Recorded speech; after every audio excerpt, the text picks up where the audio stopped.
आप अक्सर बड़े लोगों के मुंह से कहते हुए सुने होंगे कि जो प्राप्त है वो पर्याप्त है। ऐसा इसलिए कहा जाता है कि संघर्ष वहीं कीजिए जहां सफलता की थोड़ी बहुत उम्मीद हो। जहां सफलता की उम्मीद ना हो वहां संघर्ष का रास्ता छोड़ देना चाहिए और जो प्राप्त है वो पर्याप्त है, इस मंत्र के साथ आगे बढ़ना चाहिए। लेकिन सफलता एक ऐसी चीज है जहां पर पर्याप्त शब्द छोटा पड़ जाता है। आदमी जितना आगे बढ़ता है उससे ज्यादा की कामना उसको होती है। हम बात करने जा रहे हैं बिहार विधानसभा चुनाव के बाद की उपजी हुई राजनीतिक परिस्थिति को लेकर। राज्यसभा चुनाव मुंह पर है और एक बार फिर राजनीतिक महत्वाकांक्षा हिलोने ले रही है। नमस्कार, आप देखना शुरू कर चुके हैं न्यूज फॉर नेशन। मैं हूं आपके साथ धीरेन्द्र। 5 राज्यसभा सीट बिहार से खाली होगा। कौन जाएंगे इसकी चर्चा छोड़ दीजिए, क्योंकि जाने वाले की बात बाद में, कौन आएंगे रस्साकसी इस पर है। जो विधानसभा चुनाव में जो जिस हिसाब से मैंडेट मिला है, उस मैंडेट के हिसाब से विपक्ष का एक भी नेता सीधे सीधे राज्यसभा में पहुंचने की स्थिति में नहीं है। एक कैंडिडेट के लिए औसतन समझ लीजिए कि 45 वोट की जरूरत है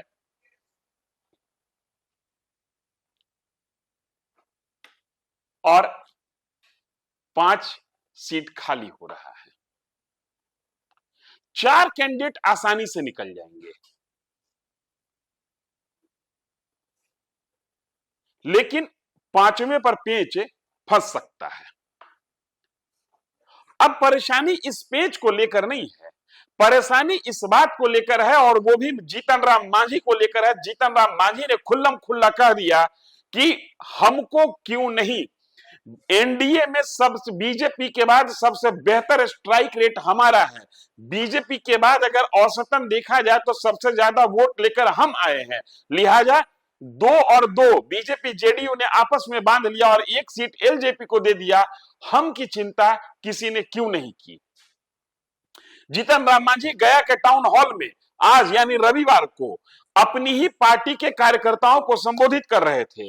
हॉल आधा अधूरा था, लेकिन उत्साह पूरा का पूरा दिखा। मांझी मगही में संबोधित करते हैं अपने कार्यकर्ताओं को और ये उनकी एक अनोखी कला है, अपने कार्यकर्ता और अपने मतदाता से कनेक्ट होने का। मगही में ही बात रख रहे थे। मंच पर बिहार सरकार के मंत्री, हम के राष्ट्रीय अध्यक्ष, उनके सुपुत्र संतोष सुमन बैठे हुए थे और मंच पर अतरी विधानसभा के विधायक रोमित कुमार भी दिख रहे हैं और भी नेता है। मंच डैश भरा हुआ है, हॉल खाली है।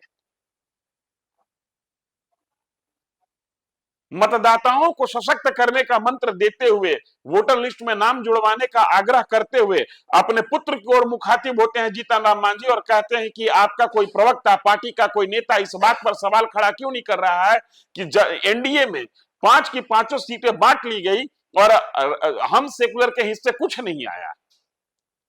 जीतन राम मांझी जो कह रहे हैं उसका अर्थ यह भी निकल रहा है कि हमसे, जीतन राम मांझी की पार्टी से डिस्कस करना भी मुनासिब नहीं समझा गया। जीतन राम मांझी मंच पर बैठे अपने बेटे संतोष सुमन को एक तरीके से ललकारते हुए कहते हैं कि ये मतदाता, जो हॉल में जो लोग हैं, ये अगर हमारे साथ रहेंगे तो मंत्री पद आ सकती है, मंत्री पद जा सकती है, ये कोई बड़ी भारी बात नहीं है। किसी भी बड़े नेता का बेटा अगर 18 साल की उम्र प्राप्त कर लेता है और सोचता है कि हम मुख्यमंत्री हो सकते हैं, तो ये जनता की ताकत अगर हमारे साथ रहेगी तो हम में से भी कोई भी व्यक्ति जो 18 साल से ज्यादा की उम्र प्राप्त, जो ज्यादा उम्र का हो जाता है, वो मुख्यमंत्री हो सकता है, बशर्ते कि हम संघर्ष करने के लिए तैयार रहें।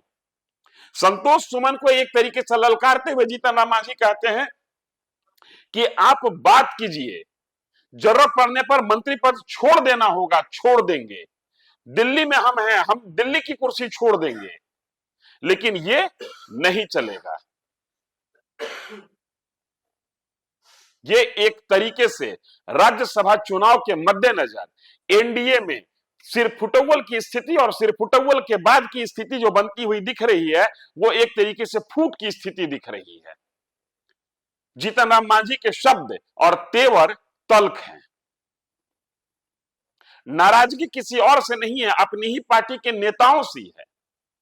अपने ही पार्टी के नेता अपने पुत्र को जीतन राम मांझी कह रहे हैं कि बोलिए, आपका नेता, आपकी पार्टी का प्रवक्ता बोलता नहीं है, लिहाजा आप बोलते नहीं है, इसलिए आपकी बात सुनी नहीं जाती, आपको अनदेखा किया जाता है।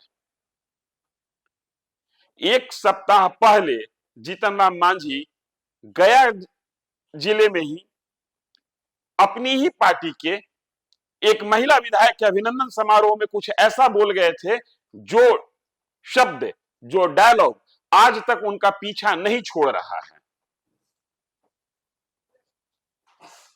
14 तारीख को जीतन राम मांझी ने कहा था कि हारता हुआ चुनाव हम अपने विधायक को जितवा देते अगर वो सही समय पर हमको याद कर लिए होते। 21 तारीख को जीतन राम मांझी के तेवर और तल्ख हो गए। 21 तारीख को जीतन राम मांझी कह रहे हैं कि हम मंत्री परिषद से बाहर निकलने के लिए तैयार हैं, हम संघर्ष का रास्ता चुनने के लिए तैयार हैं, हम केंद्रीय मंत्री परिषद की कुर्सी को ठुकराने के लिए तैयार हैं, लेकिन हम एनडीए में अपमान बर्दाश्त करने के लिए तैयार नहीं हैं।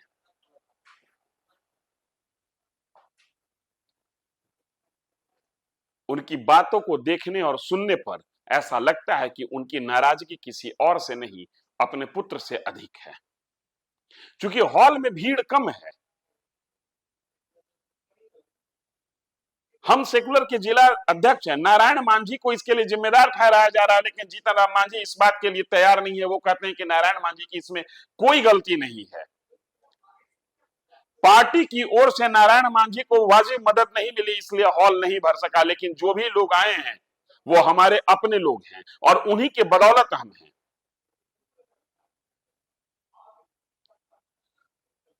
फिर अपने पुत्र की ओर देखते हैं और कहते हैं कि बोलना शुरू कीजिए। आप भी नहीं बोलते हैं, आपके पार्टी के नेता भी नहीं बोलते हैं। 80 साल की उम्र में जीतन राम मांझी ने जिस तरीके से ललकार भरी है गया कि टाउन हॉल में, वो ललकार आने वाले दिनों में एनडीए को भारी पड़ सकता है। जीतन राम मांझी की आवाज आज जो निकली है वो शायद एनडीए के लिए अनसुना करना मुश्किल होगा। और ये क्यों बोल रहे हैं उसकी बैकग्राउंड में बता रहा हूं। चुनाव के दरमियान जिस समय सीट एडजस्टमेंट एनडीए में हो रहा था, उस समय ये चर्चा जोरों पर थी कि जीतन राम मांझी की पार्टी को एक सीट राज्यसभा में देने के लिए बीजेपी ने स्वीकार किया है। अभी जीतन राम मांझी बोल पड़े और उपेंद्र कुशवाहा का बोलना अभी बाकी है, क्योंकि जो 5 सीटें खाली होंगी उसमें 1 सीट उपेंद्र कुशवाहा की भी है। और उपेंद्र कुशवाहा और जीतन राम मांझी की राजनीति आपस में किस तरीके से गुत्थम गुत्था है, उसको ऐसे समझिए कि उपेंद्र कुशवाहा और जीतन राम मांझी दोनों 2015 में भी एनडीए का हिस्सा थे। जीतन राम मांझी को 2015 विधानसभा चुनाव के समय 21 सीटें मिली थी और उपेंद्र कुशवाहा को 23 सीटें मिली थी। 2025 में जीतन राम मांझी एक छोटी ही सही एक शक्ति के साथ एनडीए में थे, उपेंद्र कुशवाहा शून्य की ताकत से के साथ एनडीए में थे। उपेंद्र कुशवाहा के पास में विधायक था, न सांसद था। लेकिन 2025 के में जब सीट बंटवारा हुआ एनडीए में, तो जितनी सीटें जीतन राम मांझी को मिली उतनी ही सीटें उपेंद्र कुशवाहा को मिली। इसीलिए मैं कह रहा हूं कि आज जीतन राम मांझी बोले हैं, कल उपेंद्र कुशवाहा भी बोलेंगे कि भाई राज्यसभा की सीटें सभी बड़ी पार्टियां आपस में बांट ली तो हम छोटों को क्या मिलेगा, हम कहां जाएं। और यकीनन अगर छोटे बिदक गए तो बड़ों की वो ताकत नहीं रहेगी जो ताकत आज बिहार विधानसभा में देखने के लिए मिल रही है। हम आपको छोड़े जा रहे हैं जीतन राम मांझी को उस बयान के साथ। उस बयान को सुनिए, उस तेवर को देखिए और आने वाले दिनों में बिहार में एनडीए की राजनीति किस ओर जाएगी इसका अंदाजा लगाइए। मिले या न मिले, थोड़ा मुंह से कोई बात निकले कि चाहिए तो प्रवक्ता का करे थे, तू का करे था कि तू न मांग करा कि हमरा तो वोट ना देवा हम तोरा साथ ना रहो, तू हमरा टिकट ना देवा राज्यसभा के हम तोरा साथ ना रहो। बट गलो 5-7 गो सीट हो, 2 गो बीजेपी और 2 गो जदयू आ 1 गो लोजपा, 5 गो चल गलो। तोरा कुछ न मिले वाला हो। हमरा को मन हो कि तोरा डिक्लेयर कर देवे के चाहिए, ठीक है तोरा पास ताकत नहीं है उतना, लेकिन चुट्टी पर हाथी के पैर पड़े है तो चुटिया जरूर छटपटा है हथिया के काटे ला, भले हथिया के कुछ ना होवे, लेकिन वो छटपटा है। औसी हमरा छटपटाए के चाहिए और कहे के चाहिए कि हमरा साथ अन्याय कैला है। आज वोटिंग परसेंटेज में भाजपा के बाद तू ही है और स्कोरिंग रेट में सबसे ज्यादा तू ही है, तो फिर कौन ऐसा बात है कि राज्यसभा की सीट पर आना दे तनु। अब ये अगर सोचवा कि हम केंद्र में मंत्री, हम राज्य में मंत्री, मंत्री पर छोड़े पड़े तो पार्टी न चलते, छोड़ दो कि हम केंद्र में मंत्री ही, छोड़ दो कि हम बिहार में मंत्री ही। अगर हमारे संगठन तैयार हो जाते ऐसा कई एक मंत्री बन देता आगे जा सकते,